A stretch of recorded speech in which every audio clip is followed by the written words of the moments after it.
yung ating stew. Malambot ng ating stew. Meron din tayong celery, carrots at potato. Lalagay natin ang ating potato, ang ating carrots. So ito, garlic.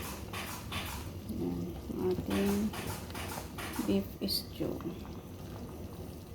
Tsaka cardamom at saka star anise. Maglagay din tayo ng beef stock. Maglagay din tayong brown sugar.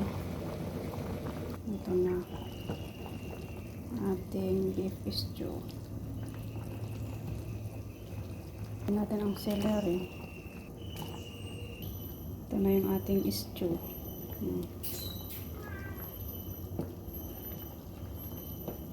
Dami yan. Beef stew. Ito na siya. Ito na ang ating stew. Luto na siya.